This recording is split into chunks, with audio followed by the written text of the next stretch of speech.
Hello guys, hello, welcome to my query session on the topic of Node.js.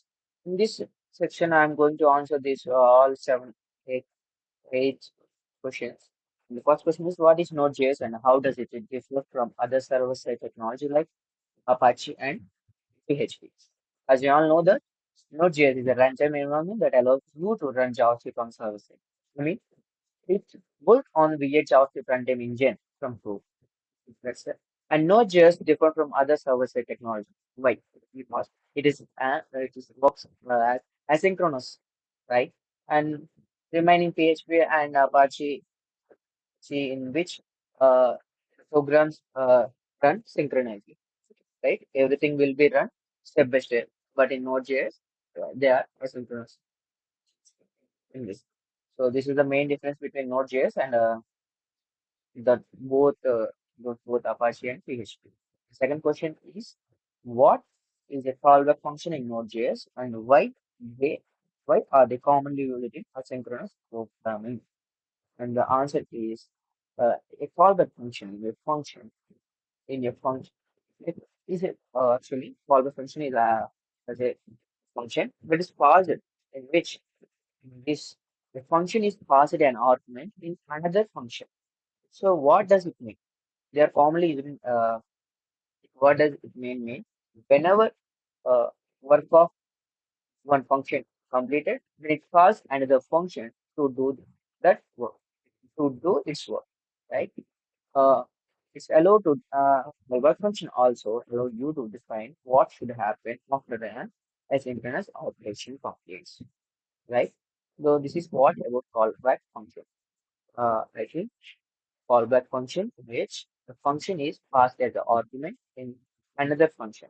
It says that whenever the work of a single function is completed, then it calls another function to do its work.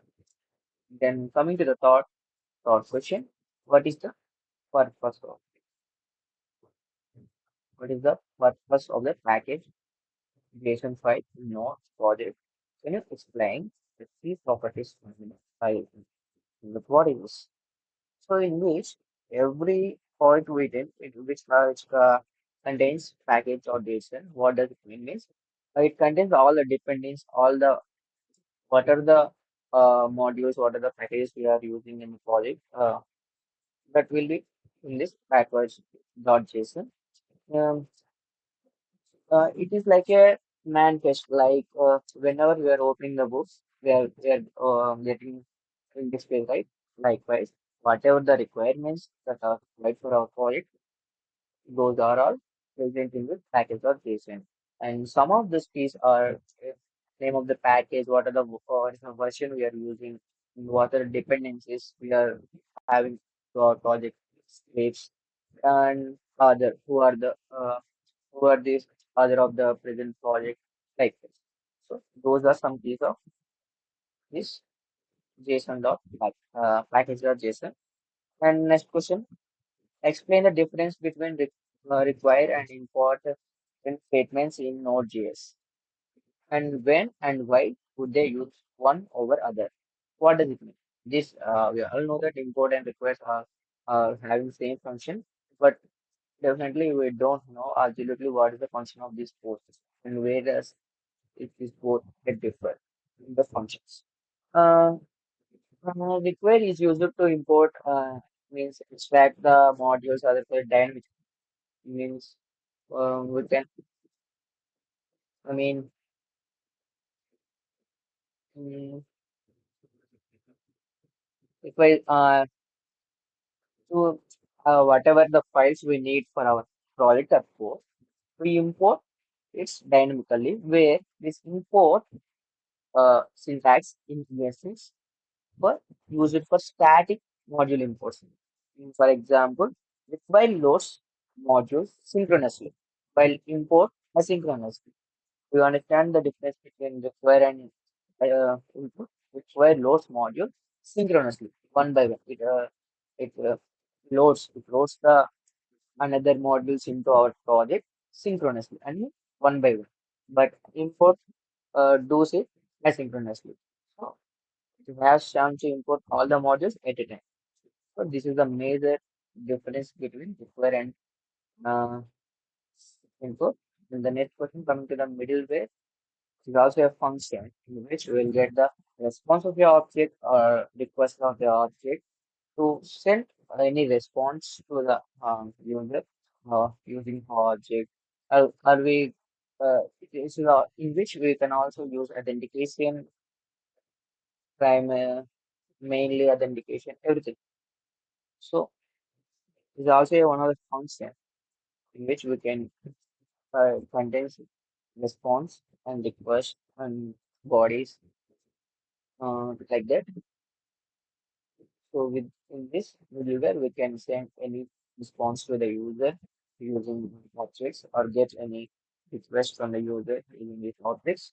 Like can also do authentication or get the body of the object like that.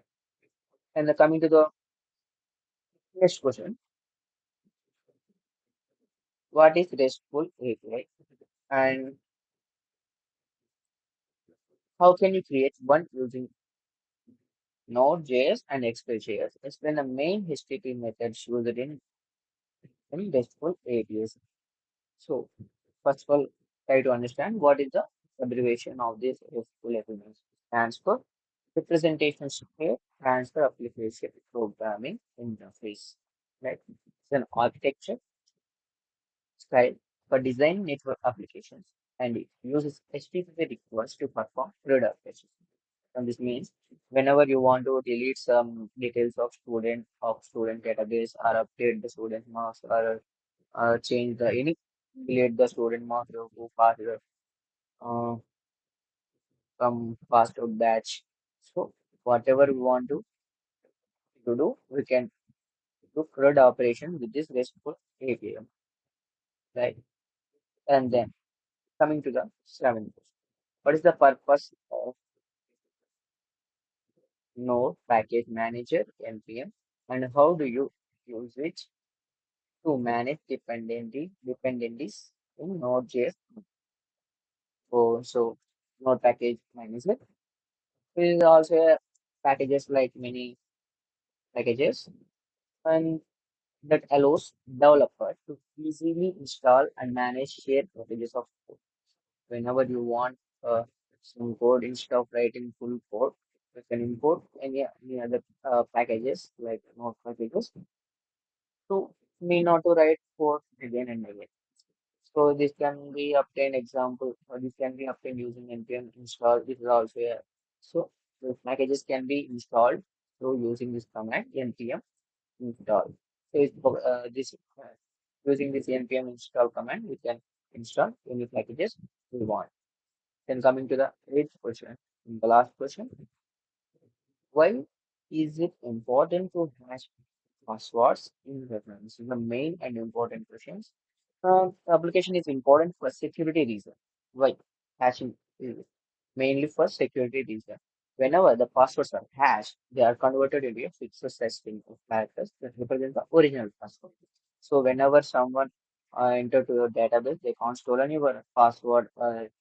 So it may triggers the unknown person and not let the unknown persons to know your passwords or any other database secrets. So this is why hash passwords in web application is important. So these are the answers from my side for this given queries. So thank you guys. Thank you for watching my video.